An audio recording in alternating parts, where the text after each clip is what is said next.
Okay, the lights are out. No napping. I don't want to catch anybody napping. You're all, okay, if we're all dried off. That'd be worse.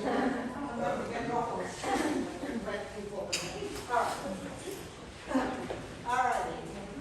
Well, thank you for coming out in the rain. Thank you for coming to this presentation. If you've heard it before, let it slide. If not, I'm going to start all over again.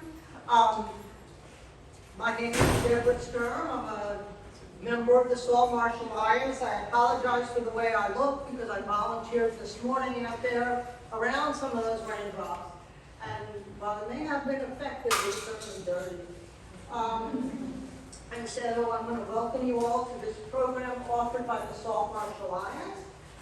Since 2002, the nonprofit Salt Marsh Alliance has been working to support the Forever Wild Preserve here in the park.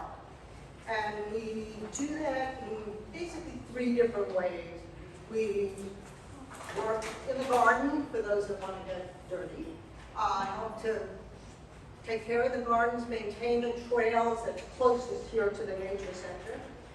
We support the work of the urban park rangers who work here in the nature center, and they have programs and exhibits that they put together, mainly for children, to educate them about what goes on here. And then we, the Salt Marsh Alliance, offer programs like this to help educate and inspire people, because what we know is that in order to get people to care for something, they have to care about. So that means we need to tell you why a place like this is important and relevant. Which of course ties right into what our program is going to be, and I'll get to that in a minute. So how do you care for Green Park? One way is the obvious. You can join the Salt Marsh Alliance, become a member. You can volunteer at Salt Marsh Alliance, starting out there. Or you can do both.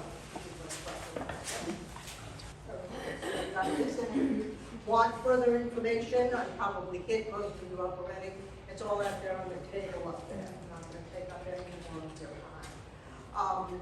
One thing I do want to say before we turn it over to Mike is that Green Park, being the largest park in Brooklyn, it's complicated. And there's a number of organizations that work to support what the park is doing. And one of those organizations that has sort of a bigger picture of the Salt Marsh Alliance is the Green Park Alliance. So I'm going to turn it over to Margo for a couple of minutes, and then we'll get to our program. Thanks. Thanks, Deb.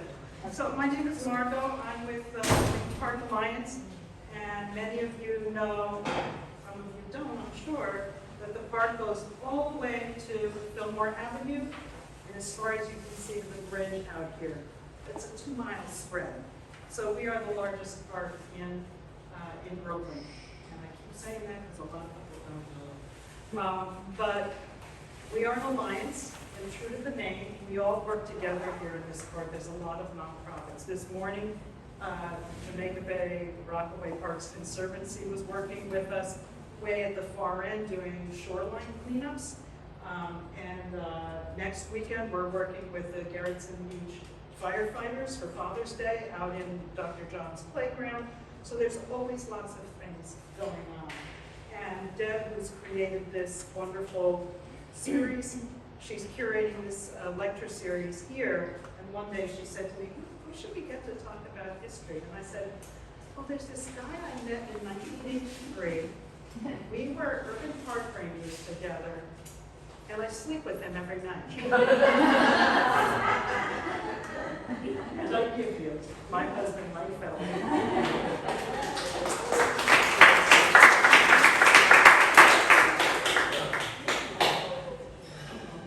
Good afternoon.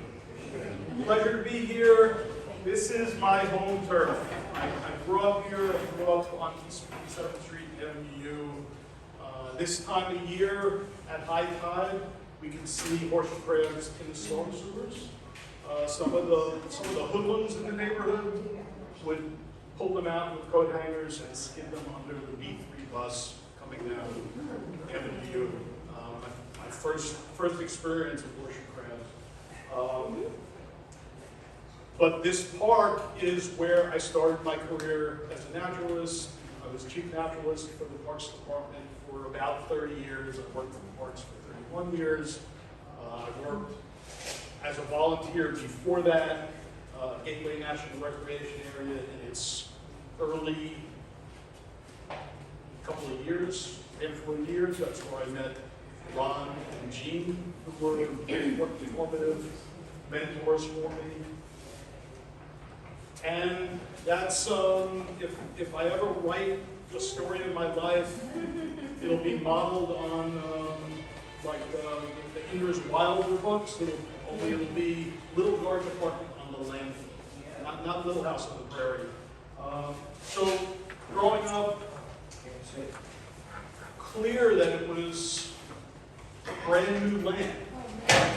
1962. Those garden apartments were built in about 1950, same time as the land that we're on now, which created 1950. So this is all about landfill. I hope that you've had the opportunity, or if not, you'll have the opportunity maybe again to hear Tom Canadella's history talk and Alyssa Luria's history talk. Very different. Their senses of history or their focuses. Mine is on the ecological and on the personal. So that's right where I grew up. Spitting distance, or maybe a stickball shot away from Mill Basin.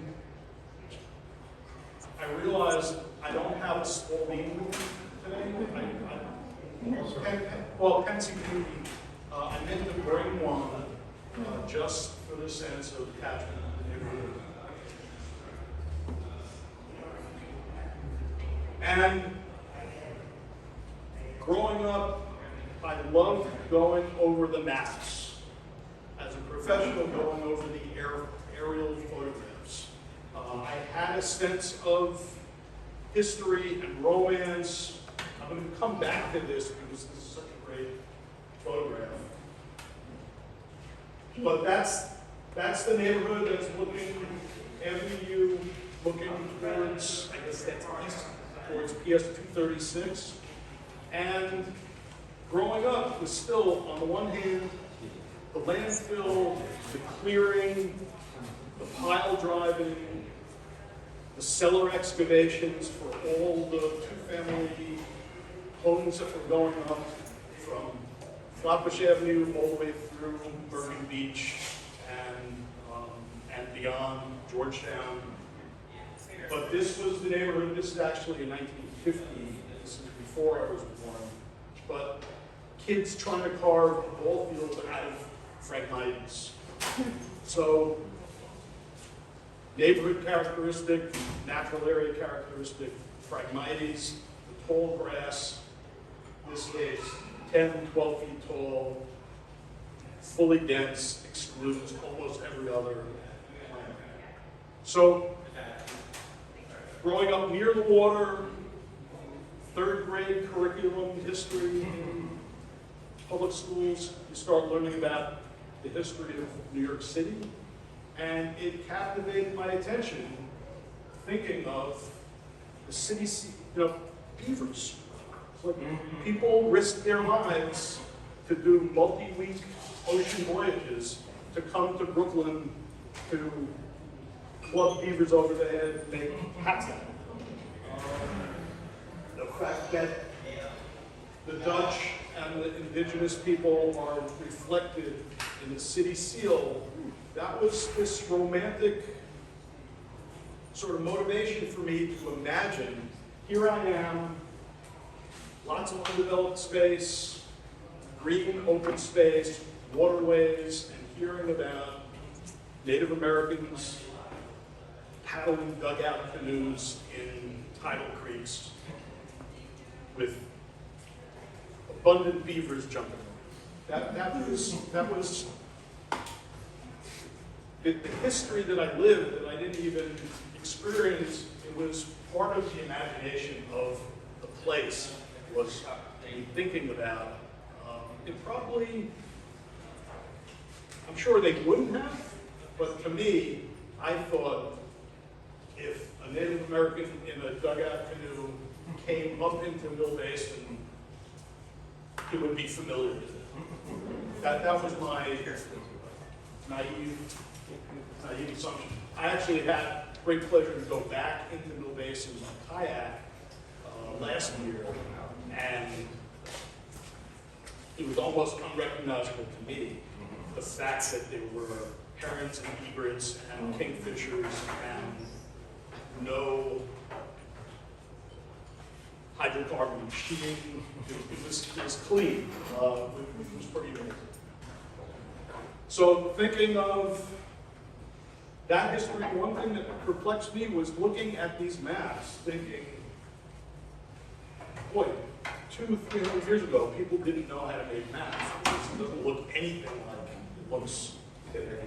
Here we are, the Strome Kill. So this would be Plum Beach, Barren Island, come Floyd Bend Field and Dead Horse Bay. Flatbush Avenue coming out that way.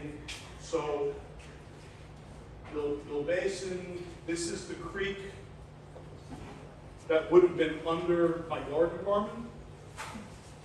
I had a call, I didn't get a call back from the principal at PS 207. When I went to PS 207, we had a field trip inside the building.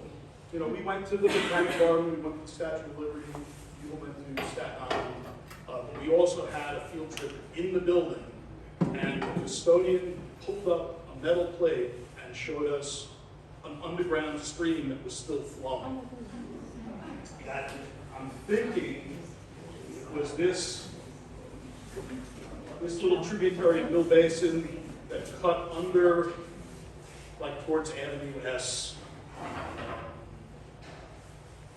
It's where the bagel store used to be, the radio shack used to be. I don't know what's there now. It's also the liquor store that we would get old people.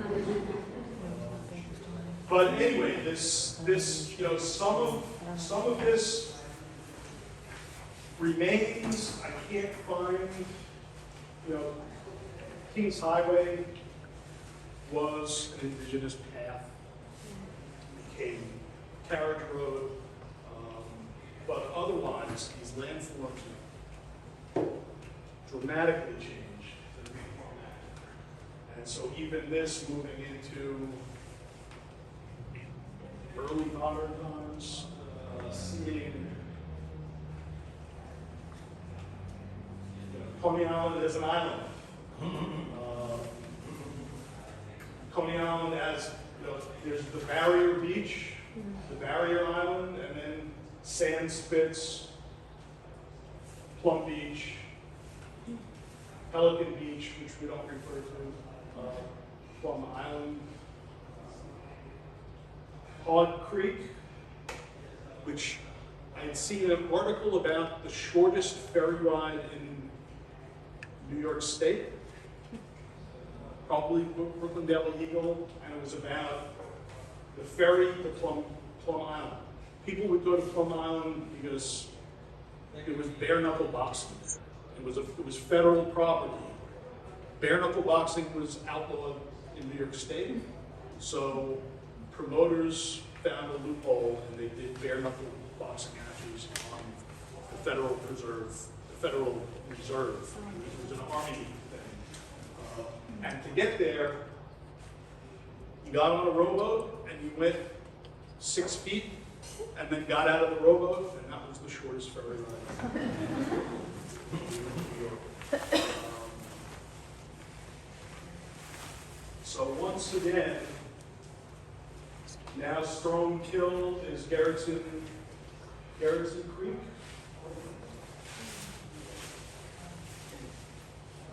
And still growing up, there was a sense of the Dutchness of the landscape. There was still My sisters remember the Skank House when it was in the backyard of PS 236 before they disassembled it and moved it to the Brooklyn Museum. There still are, going to Green Park Junior High School, having a friend who lived on the block of the lot house. And we have to look through the invasive Norway maples that overgrew the property. The two sisters still live there. And it was this mysterious antiquity in the middle of the neighborhood.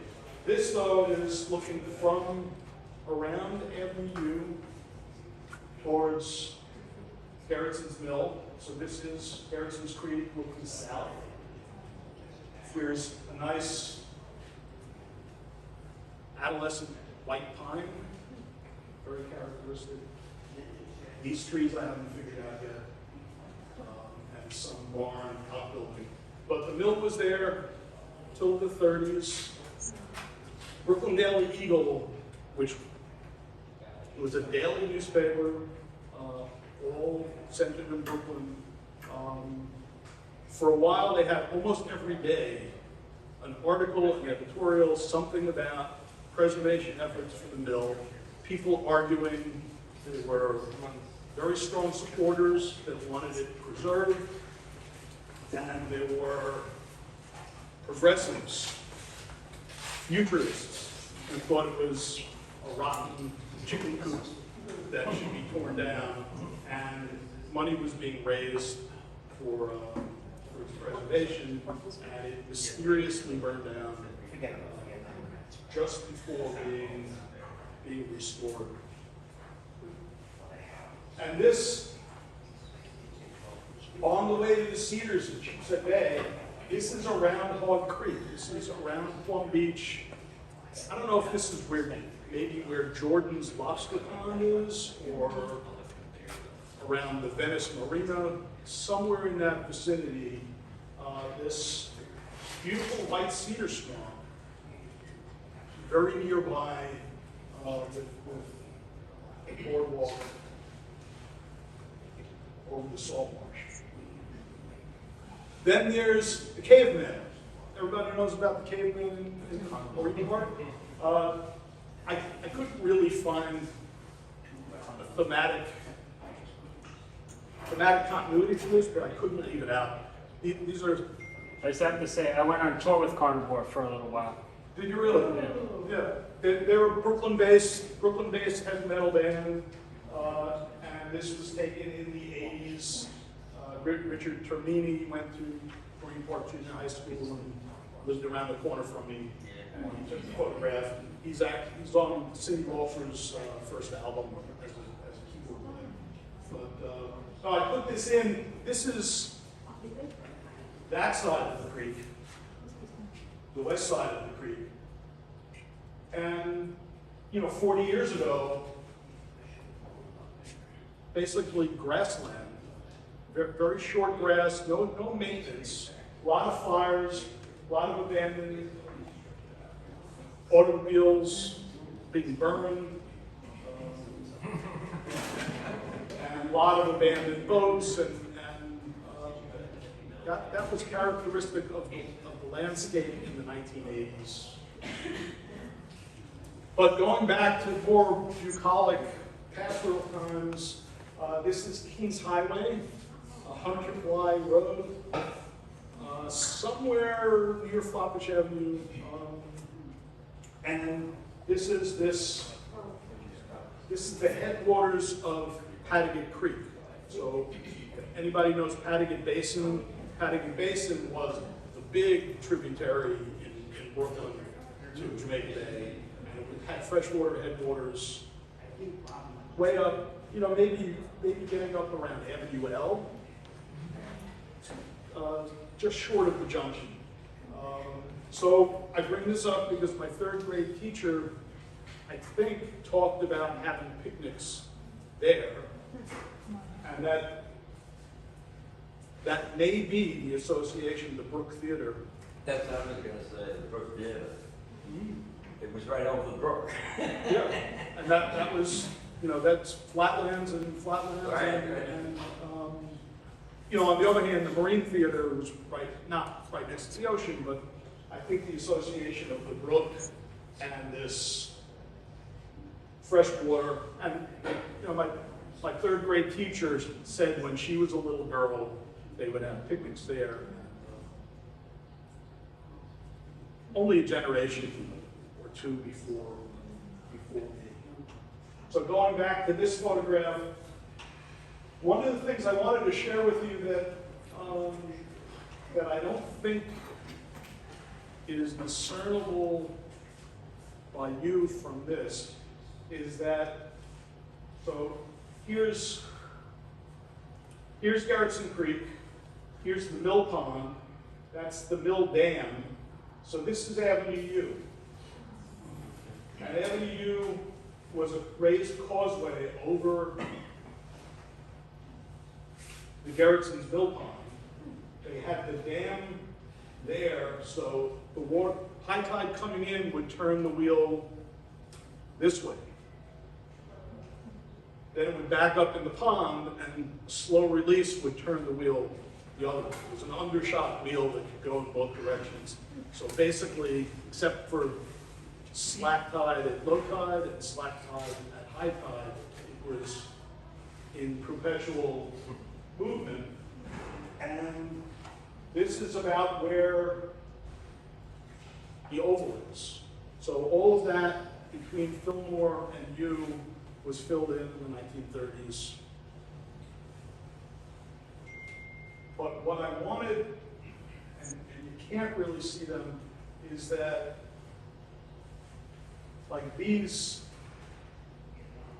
area, there's some here, that there was like a little city, an entire neighborhood of houses on stilts, connected by boardwalks and catwalks, and very similar to Broad Channel, only Broad Channel since the 90s has been improved with sewerage, and people put money into it because they own their houses.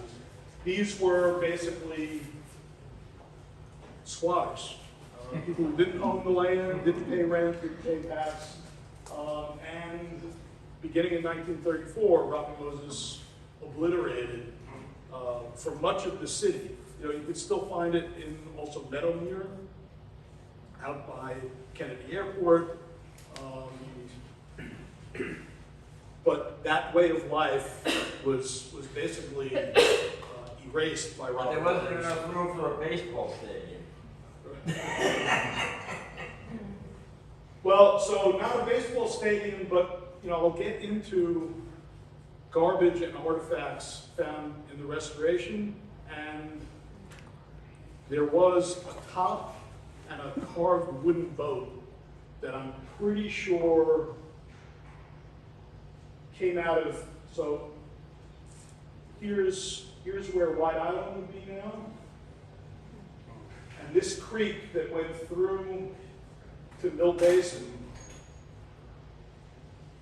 when we dug that up, we found this little wooden boat at the top, and I had it in a box with a bunch of artifacts that came out of the restoration that somebody cleaned up this room and threw them out. It's tragic. You know, the soda bottles, that's one thing. This was something else.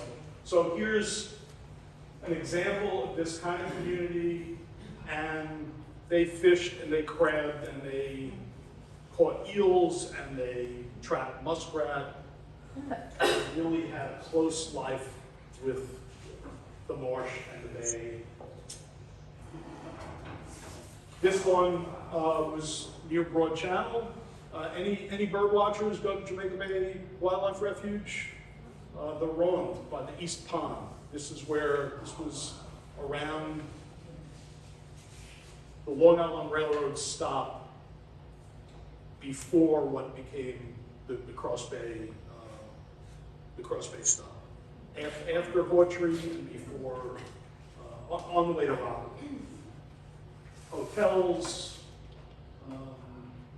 you know, I think some folks will remember, have a similar memory as me when, before air conditioning, how important the beach was, how important getting anywhere with a breeze. You either went towards the water or towards the mountains because the summer was brutal. So here's the landfilling.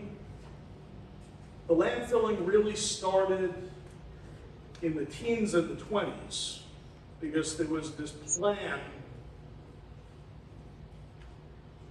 The business community in New York, which was mostly Manhattan, decided no more economic growth because there was no more pier space, nowhere to dock boats. Manhattan was saturated. They hadn't figured out how to dig piers into the island. You could only build them out into the Hudson River. So the scheme was, if we want any more economic opportunities, we have to create another port. And the idea was we're going to go to Jamaica Bay. It's nice and sheltered.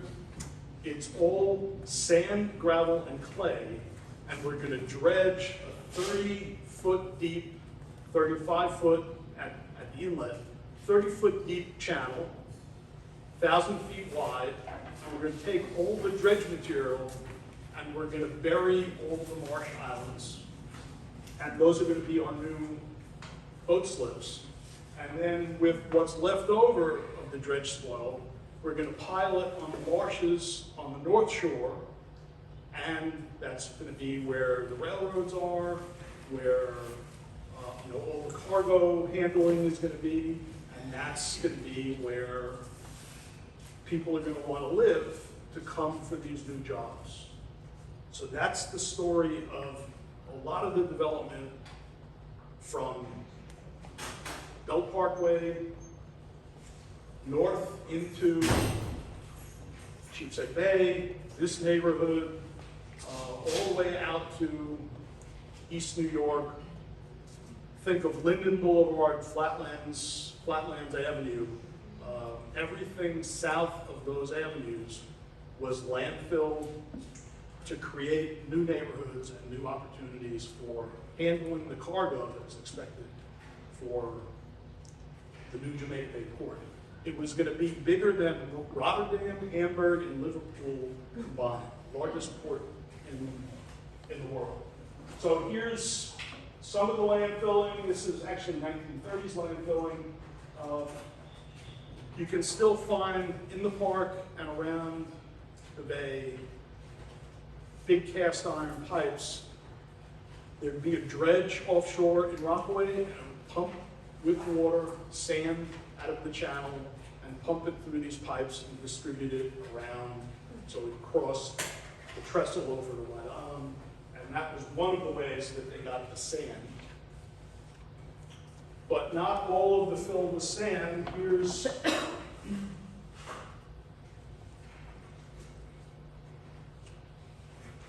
one of the articles from the Brooklyn Daily Eagle describing the illegal fill, the substandard fill, which was the same fill that the city was doing, but the city at the end of the week would cover it with sand. These people were not covering it with sand. Very different from landfill closures today. Another important part of, here's this scheme, we're gonna create all this valuable real estate, and I forgot the name of the designer, he won an Olympic gold medal when landscape architecture was an Olympic event. I think maybe just for 1 year. But this was what was proposed for Marine Park. You happen to remember the year? 1936, that was the program. Oh, 1936, because by 1934, Robert Moses is commissioner, and in August of 1934, he writes to the mayor, "A plan for this park was prepared by the former administration. The larger part of the park is underwater. The remaining part is low swampy marshland. The original development plan called for the expenditure of $40 million. $40 million in 1934 was just under $1 billion in today's money. Coincidentally or not, Robert Moses would end up spending $40 million to create the 1939 40 World's Fair by landfilling Flushing Meadow Park. But anyway, he was not going to be persuaded, despite the fact that they used this very elaborate, very expensive plan to encourage people to buy houses throughout the neighborhood. I had a letter from the Marine Park Improvement President, Joseph Milgram, to Robert Moses in the 1940s saying, when are we going to get our park? So far, we've got just a couple of playgrounds, and Robert Moses wrote back. That was outside interests promised you this. The city is not going to come through on such an elaborate plan. So more of this, the Army Corps preparing the neighborhood streets that didn't exist yet by dredging this new channel to get the boats in. So I think that's that little creek that comes out of Flatbush Avenue where my garden park was built. And another aspect of the change, the old time and the new time is Victorian era, early 20th century, very fashionable to wear elaborate feathers in your hat. This is, Frank Chapman was the first chair of ornithology at the Museum of Natural History, and he liked to go on his commute, walking up to the museum, identifying birds on women's hats. Everybody needs a hobby. But this was the method from Florida to New York, these giant punt guns. You load it with nuts and bolts and ball bearings and all manner of scrap metal, and set it up before dawn, wait for the birds to come in onto the mudflats, and then fire once and maybe get a couple hundred birds in a shot. Not just the herons and egrets for their plumes, but here's a menu from the Manhattan Beach Hotel. Game, English snipe, golden plover, tame squab. Where else do we have? Croquettes of English snipe.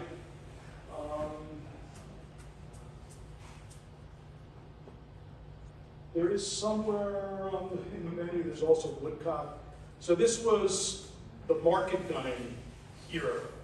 People would go out with these guns, shoot wild birds on the mudflats, and they were very popular menu items. I'm sure they had Gage and Collar served up similar menu. This brought herons and egrets to the verge of extinction. This was the motivation for Teddy Roosevelt to create the National Fish and Wildlife Service. And when it was first the Audubon Society, and then the Audubon wardens got assassinated in Florida. And that's when Teddy Roosevelt said, okay, we have to make this a federal issue and have some enforcement behind it. So I bring this up because when I started bird watching in the 1970s, it took that long before herons, egrets started to be visible again here. And not even so much, I saw them at Plum Beach first when I was a teenager. Very excited about it. I once tried to tell Margot about it on a train ride to our ranger training. Anybody I could tell, you know, I was so thrilled that I saw a great egret in Brooklyn. It took that many decades of protection and then Clean Water Act for them to come back. And now New York City is 40% of the population of great egret, snowy egret, black-crowned night heron, for the entire region, including Western Connecticut, Northern New Jersey, and all of Long Island. 40% of the herons and egrets nest here in New York Harbor.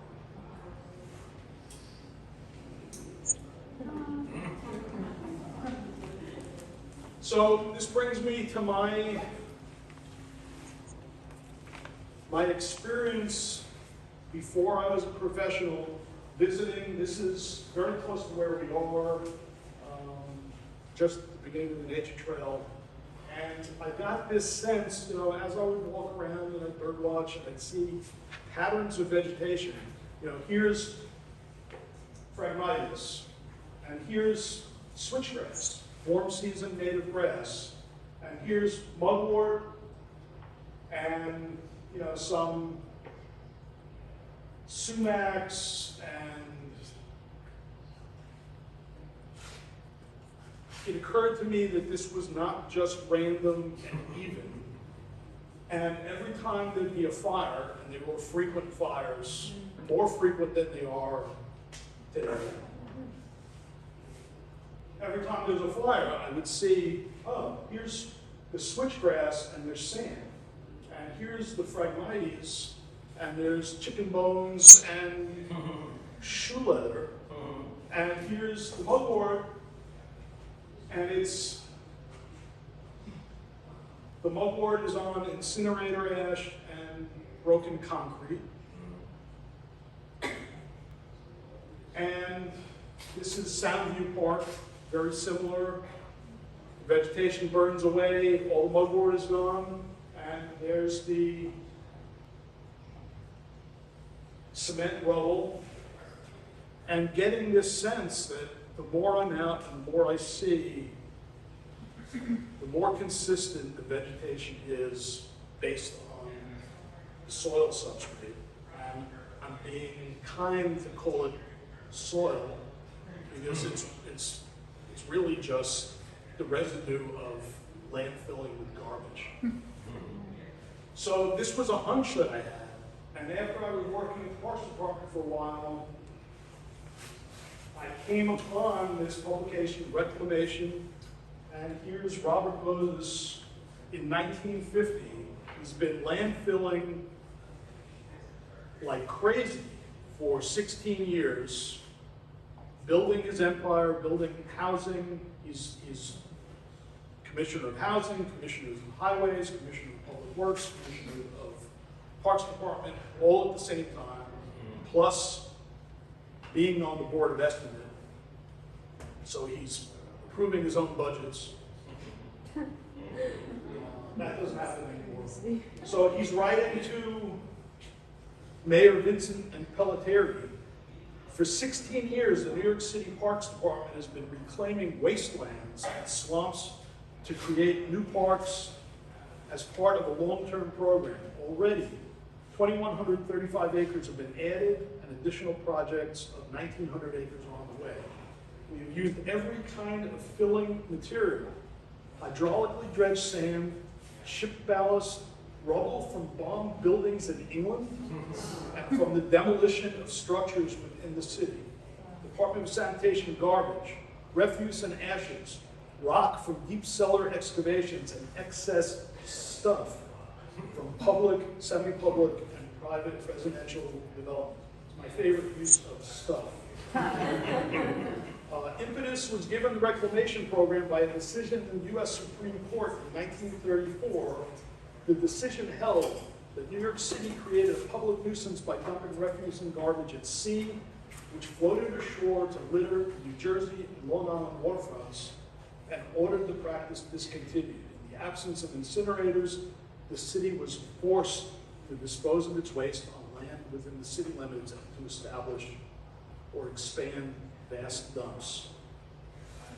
So he goes on, these dumps were badly controlled and offensive and rotting vegetables, all kinds of nastiness. But within this document, he then goes landfill by landfill, parkland by parkland, Great Kills Park, and he's got sanitation fill and other fill. Marine Park, remember I said how the west side of the creek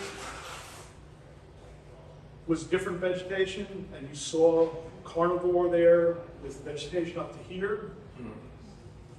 This side, vegetation is 12 feet tall and you can't see through it. This side, the vegetation is below the knee, and it was native warm season grasses for the most part.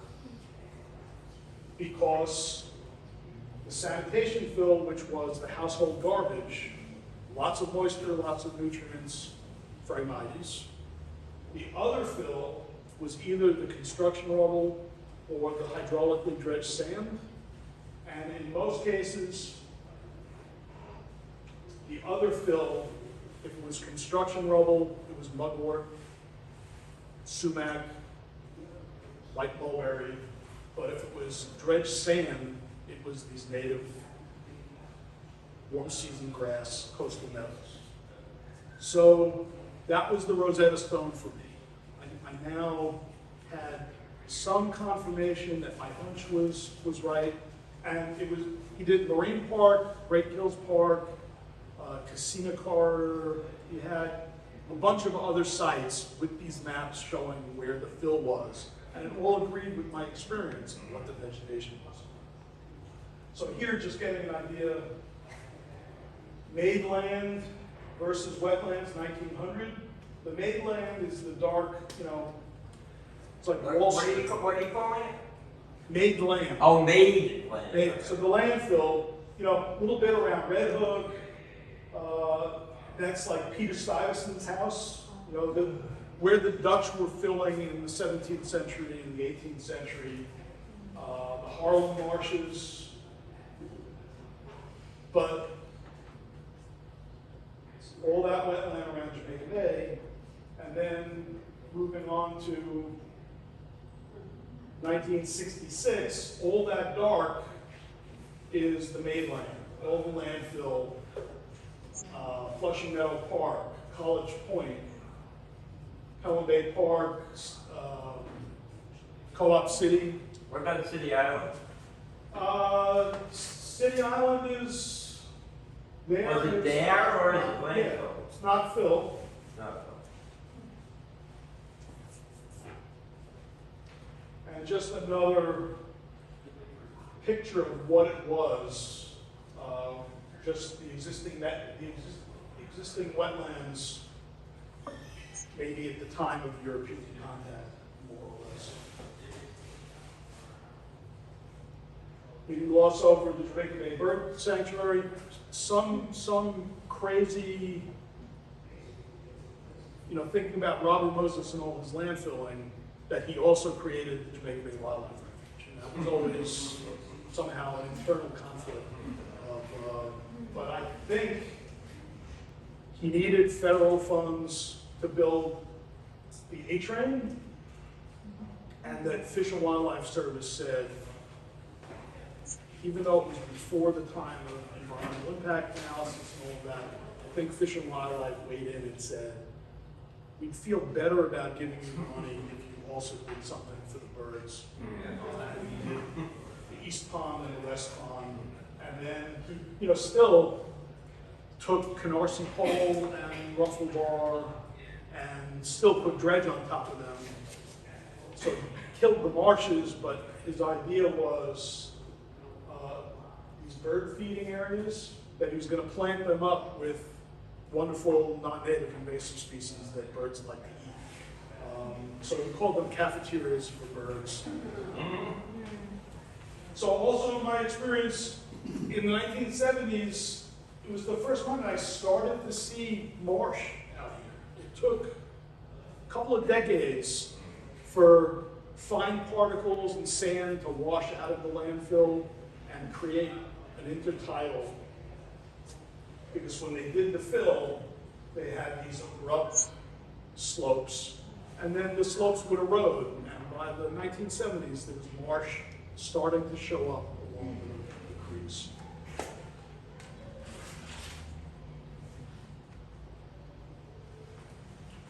By the end of the 1980s, 1990s, everybody know Gateway Retail, the strip mall at Erskine Street.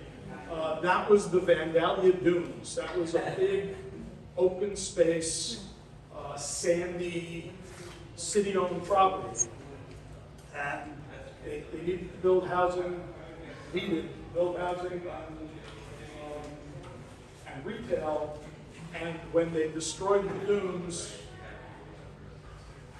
in their environmental analysis, somebody saw or thought they saw a Henslow sparrow, and that became a hook for the New York State Department of Environmental Conservation to require grassland mitigation for that construction. And they came to the Parks Department, and we told them, well, White Island is a good candidate. It's an island. There were already, actually we didn't know at the time, that there were already two very nice coastal grasslands on the island. It looked like it was all Phragmites. But when you see, you notice a straight, these are kind of square. Squares in nature are suspicious. It happens, straight lines and rectilinear is odd. So going out there to investigate, we found what it looked like from the golf course, mostly Phragmites, but those two square areas looked like this. And this was a dream, that this is exactly what we would like to create on purpose, and somehow they're there by accident. So looking a little bit further, finding White Island had been marsh, and when they created the island, they did it by dumping garbage on it. But to dump garbage on it, they knew that they needed to have sand to cover it. So they created, this is the contract document for sand stockpile, 2 sand stockpiles. They would crib the edge first, put in their sand stockpiles, and then start bringing the garbage. And then at the end of the week, they would put sand on the garbage to keep the flies down. I have a quick question. Is there any truth to the rumor that the community was told that they were going to add 9 holes to the golf course? The proposal came up several times that there was going to be 9 hole golf course. Rudy Giuliani was very much in favor when he was mayor of doing the 9 holes of golf, but it conflicted with this mitigation plan. Do you want to choose 9 holes of golf, or do you want to strip mall? Can't have both. So here's the map of how to make warm season grass coastal meadow. Is, you know, if you want Phragmites, make a garbage lasagna, garbage sand, garbage sand. If you want a warm season maritime grassland, do just the sand.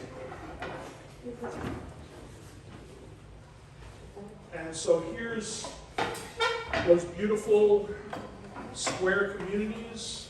This is the plant list. the Natural Resources Department did this? The Natural Resources Group. Right. Any botanists? Semi, sort of. So, dune grass, little blue stem, British soldier lichen, you know, Any big blue stem? down to the fungus, there wasn't big blue stem. Hudsonia, Lechia, these are all coastal grassland species. And the argument with the contractor, the consultant that had to do the mitigation plan, they were saying, well, we're just gonna fly helicopters, we're gonna herbicide the islands, and we're gonna throw down grass, mountains of grass. And to some extent, you know, what we need to do is look at the prairie in the west, and looking at this plant list, that's not a prairie plant list. Here's the White Island,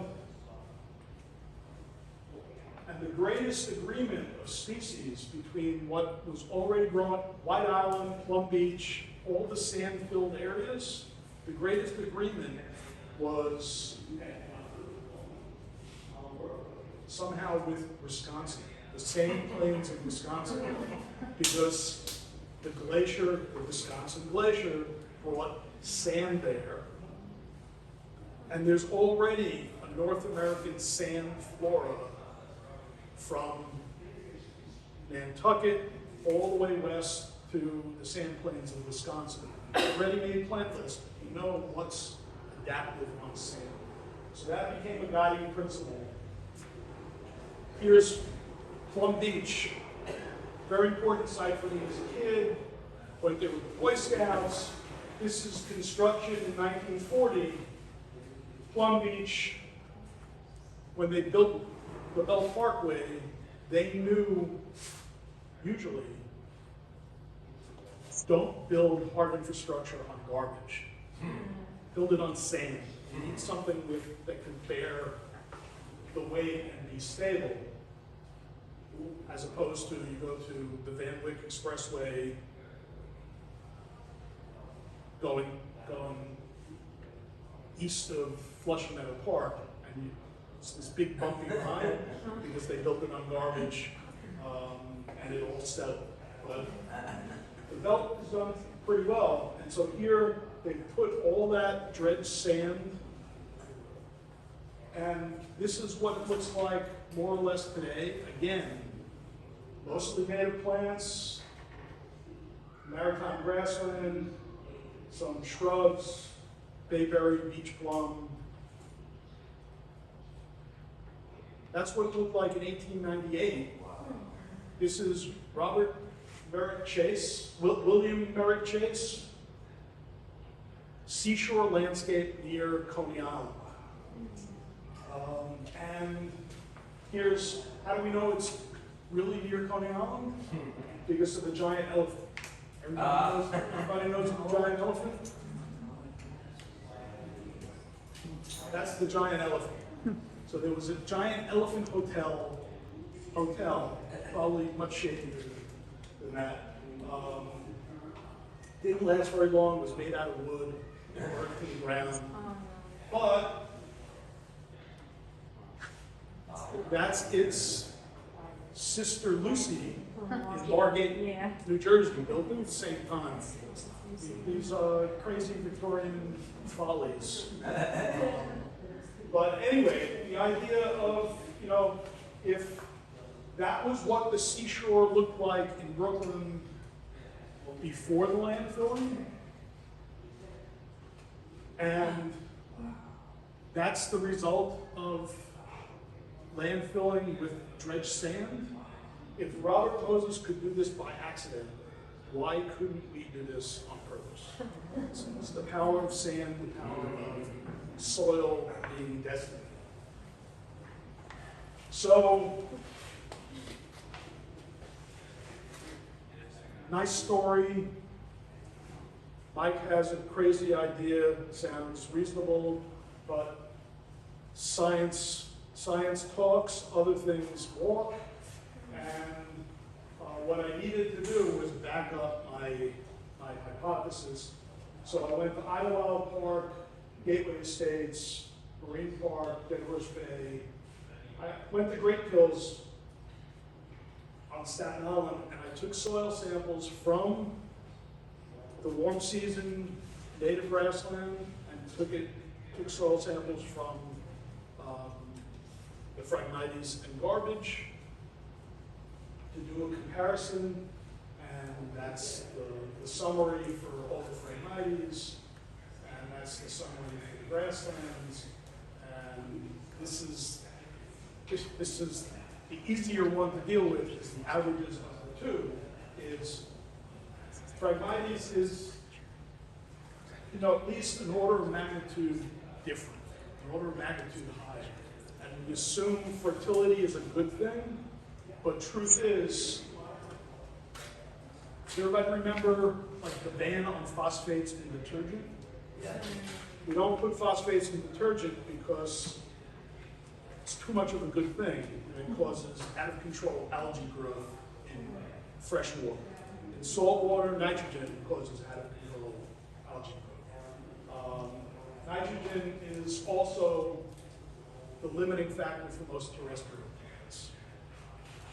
The amazing thing is that the native grassland plants are very competitive when there's no nitrogen, or no nitrogen in the soil. They can make good on nitrogen in rainfall and nitrogen in, actually, even when there's no nitrogen in the soil, there's too much nitrogen from car exhaust. So seeing, there's really a sound basis for why the two don't mix. It's oil and water, Phragmites and native species. And that was enough. So this was, I think, 5 years of arguing with the consultants for the developers that they had to do, that they couldn't just throw down lawn seed to create grass. So this was the White Island restoration, going in, first herbicide on the Phragmites, then removing the bugwort, and then placing 250,000 cubic yards of sand from Rockaway, and doing some stabilization of the slopes. And then the sand cover, and the planting of hundreds of thousands of native species. This is photograph. Ron was my co-pilot. What is his last name? Clark. Ron Clark, yeah. Yeah. I knew Ron. Ron arranged to go up, volunteer aircraft pilot who does this for conservation. Yeah, the name is Lighthawk.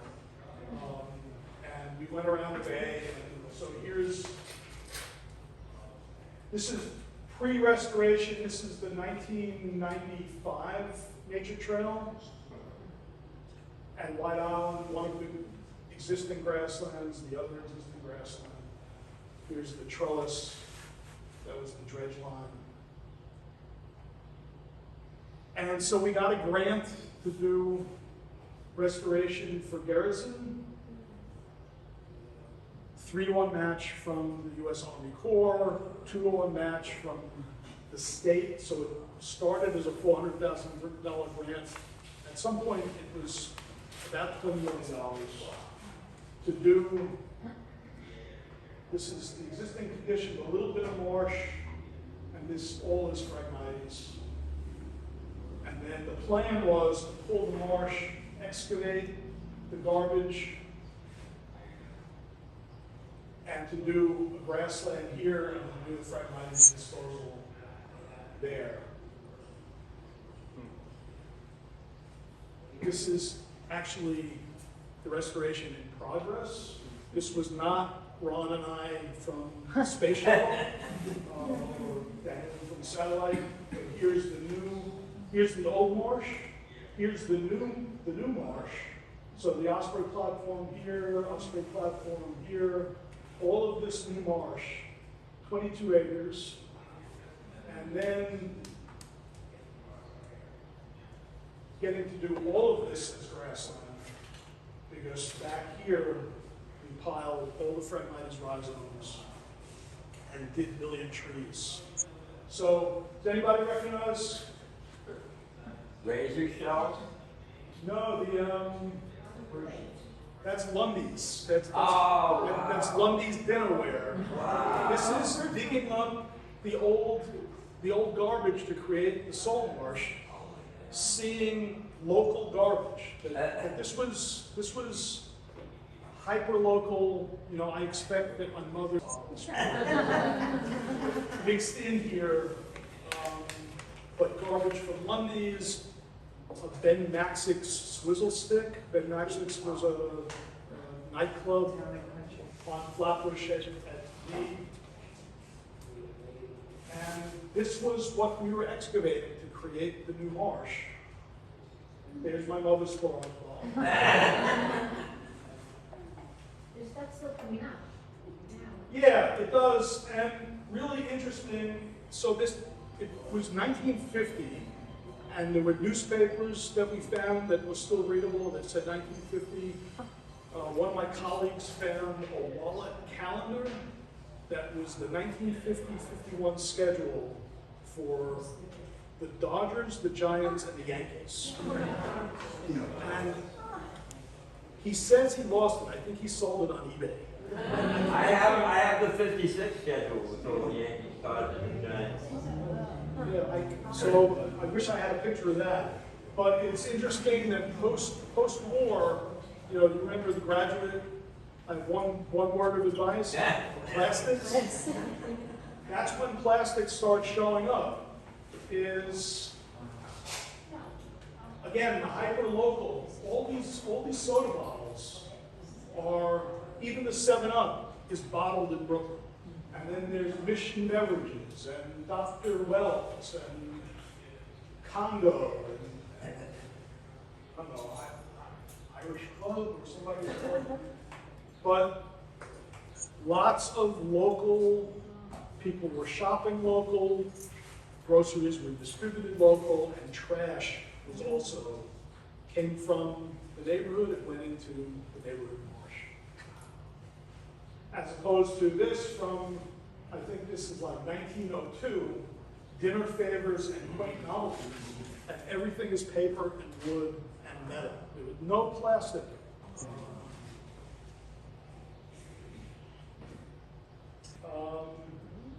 Here's even when the piles were up, and here's the cast iron dredge line.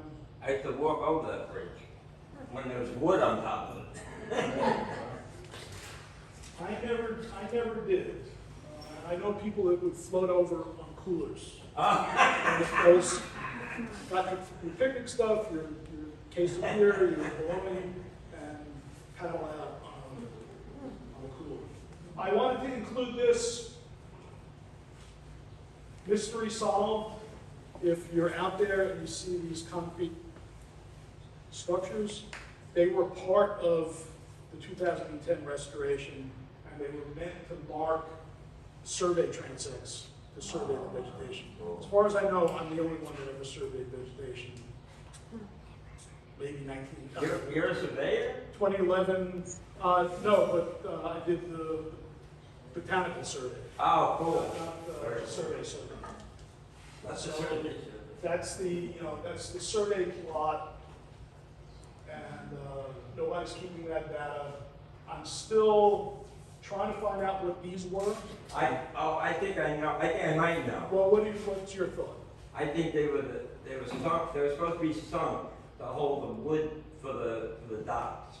I think you're on the right track, but I also think that was a secondary use. Okay. That they're coping for like a roof line or a bridge. Right, or, right. So they make these precast, but these were tremendous. And they had big hooks on the top. Yeah, they had Those two metal giant hooks. rebar Yeah.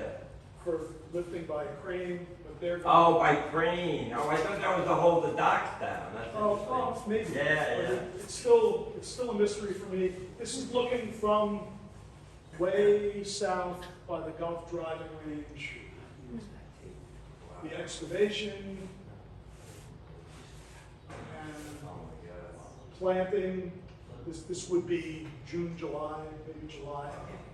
And that's the next year, the marsh planted. This is closer into the end of the trail before it doubles back. Is there a trail on White Island? No. No. So this is what the experience used to look like with the nature trail.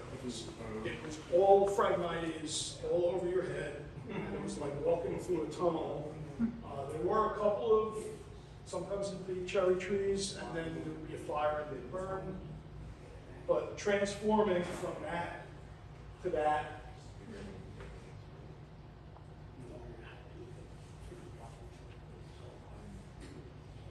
and the planted edge, and that's what it used to be like walking the trail. And then that's still more or less what it's like. It's great that all the alliance that Margot talked about, working with the Parks Department, getting the maintenance that's required, periodically mow, and hopefully keep it more like this. And just a summary of.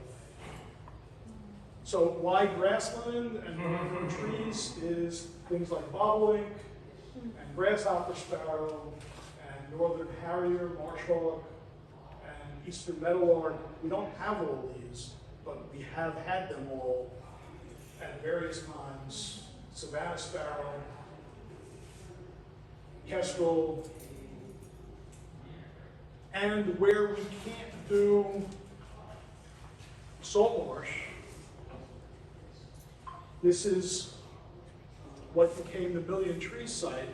This is an area that still needs a lot of work. Is we were able to get the sand for the grasslands, but then for the Million Trees planting, I fought really hard to get soil.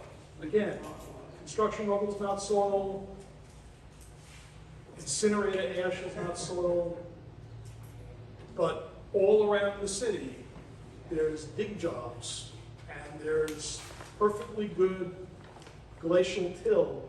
This material actually came from across the street from Brooklyn College. There had been a parking lot, and they were going to build a new field house. And when they took the parking lot up, they needed to excavate for underground parking.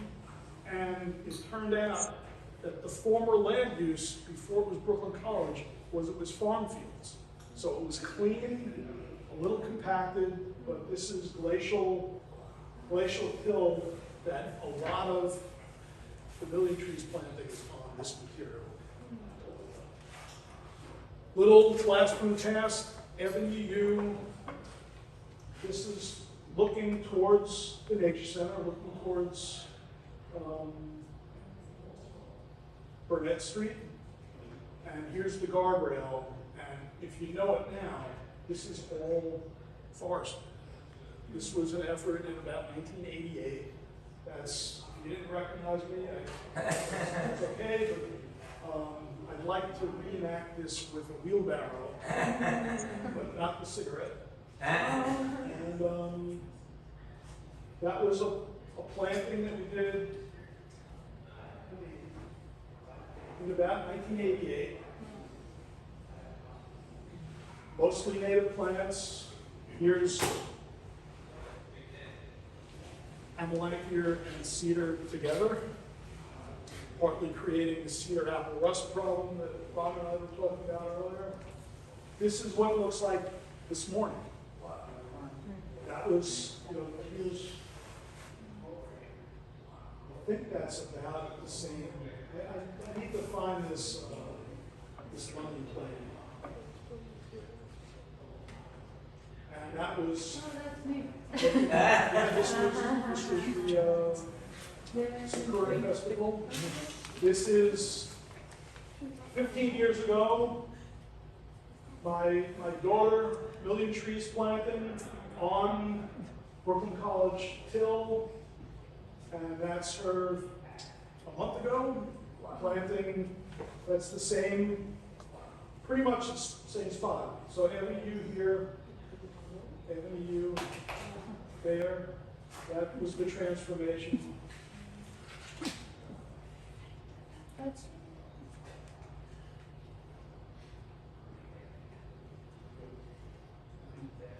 what I have for you today. Wow.